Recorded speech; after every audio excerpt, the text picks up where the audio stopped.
Alhamdulillah, hamdan katsiran tayyiban mubarakan fi kama yuhibbuna rabbuna wa yarda. Asyhadu an la ilaha illallah wahdahu la syarikalah wa asyhadu anna Muhammadan abduhu wa rasuluhu alladzi la nabiyya ba'da. Amma ba'du. Kita lanjutkan pembacaan Taisir Karimir Rahman fi Tafsir Kalamil Manan yang ditulis oleh Syekh Abdurrahman bin Nasir As-Sa'di.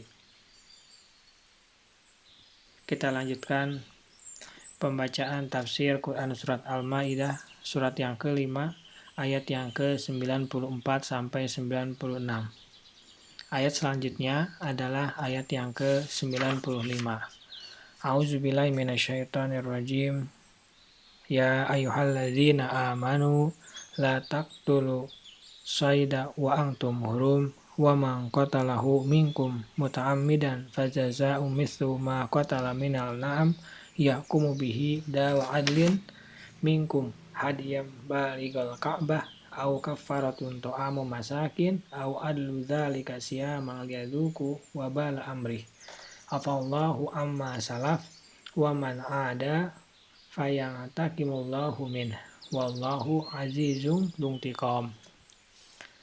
Hai orang-orang yang beriman, janganlah kamu membunuh binatang buruan ketika kamu sedang ihram.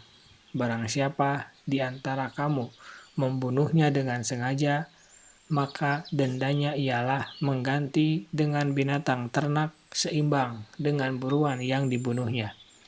Menurut putusan dua orang yang adil di antara kamu sebagai hadiyu yang dibawa sampai ke Ka'bah, atau dendanya membayar kafarat dengan memberi makan orang-orang miskin, atau berpuasa seimbang dengan makanan yang dikeluarkan itu, supaya dia merasakan akibat yang buruk dari perbuatannya. Allah telah memaafkan apa yang telah lalu, dan barang siapa yang kembali mengerjakannya, niscaya Allah akan menyiksanya. Allah Maha Kuasa lagi mempunyai kekuasaan untuk menyiksanya. Tafsir ayat yang ke-95. Kemudian Allah menyampaikan dengan jelas larangan membunuh binatang buruan pada waktu ihram. Dia berfirman, Ya ayyuhalladzina amanu la taqtulus sayda wa antum hurum. Hai orang-orang yang beriman, janganlah kamu membunuh binatang buruan ketika kamu sedang ihram, yakni ihram dengan haji atau umroh. Larangan membunuhnya meliputi larangan segala hal yang mengantarkan untuk membunuh, bekerja sama membunuh, menunjukkan membantu untuk membunuh, bahkan termasuk kesempurnaan hal itu adalah bahwa orang yang berihram dilarang makan apa yang diburu untuknya. Semua itu adalah penghormatan terhadap manasik yang agung ini. Bahwa orang yang berihram dilarang membunuh binatang buruan yang sebelumnya dihalalkan baginya. Firman-Nya, wa man qatalahu minkum muta'ammidan. Barang siapa di antara kamu membunuhnya dengan sengaja, maksudnya membunuh binatang buruan dengan sengaja, maka atasnya jaza'an mithlu ma qatala minan na'am, dendanya ialah mengganti dengan binatang ternak seimbang dengan buruan yang dibunuhnya, yakni unta atau sapi atau kambing. Dilihat mana yang mirip, maka itulah yang wajib disembelih dan disedekahkan. Kemiripan ini harus yahkumu bihi dawa adli minkum, menurut putusan dua orang yang adil di antara kamu, yaitu dua orang yang adil yang mengetahui hukum dan titik kemiripan seperti yang dilakukan oleh para sahabat, di mana mereka memutuskan merpati dengan kambing, burung unta dengan unta, sapi liar dengan berbagai macamnya dengan sapi. Begitulah apa yang menyerupai binatang ternak, maka dendanya adalah yang mirip dengannya. Jika tidak ada yang mirip, maka yang wajib adalah harganya, seperti dalam kaidah ganti rugi. Hadyu itu haruslah ya balighal Ka'bah, hadyu yang dibawa sampai ke Ka'bah, yakni disembelih di daerah haram.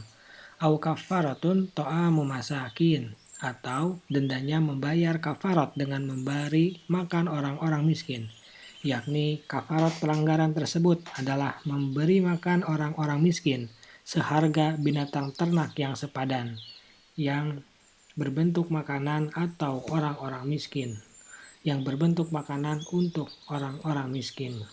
Banyak ulama berkata, kafarat itu dihargai, lalu dengan harganya dia membeli makanan.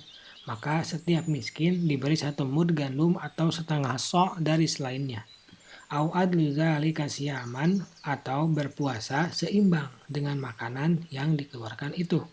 Yakni berpuasa 1 hari mengimbangi memberi makan 1 orang miskin. Liyadzuqa, supaya dia merasakan dengan ganti rugi di atas akibat yang buruk dari perbuatannya. Allah telah memaafkan apa yang telah lalu, dan barang siapa yang kembali mengerjakannya sesudah itu, niscaya Allah akan menyiksanya. Wallahu azizun dzuntiqam. Allah Maha Kuasa lagi mempunyai kekuasaan untuk menyiksa. Allah hanya menyatakan secara jelas orang yang membunuh binatang buruan dengan sengaja, padahal kafarat berlaku untuk orang yang sengaja dan yang tidak disengaja. Sebagaimana hal itu sesuai dengan kaidah syar'i bahwa orang yang merusak nyawa dan harta-harta yang wajib dihormati, dia wajib memikul ganti rugi dalam kondisi apapun, jika pengerusakan itu tanpa alasan yang benar. Hal itu karena Allah mengaitkan ganti rugi, hukuman, dan balasan dengannya. Ini untuk orang yang sengaja. Adapun orang yang tidak sengaja, maka dia tidak memikul dosa. Akan tetapi, dia memikul ganti rugi. Ini adalah pendapat jumhur ulama. Dan yang benar adalah apa yang secara jelas dikatakan oleh ayat, bahwa orang yang tidak sengaja tidak memikul ganti rugi sebagaimana dia juga tidak memikul dosa. Kita lanjutkan pada bagian berikutnya. Subhanaka Allahumma wa bihamdika asyhadu alla ilaha illa anta astaghfiruka wa atubu ilaik. Assalamualaikum warahmatullahi wabarakatuh.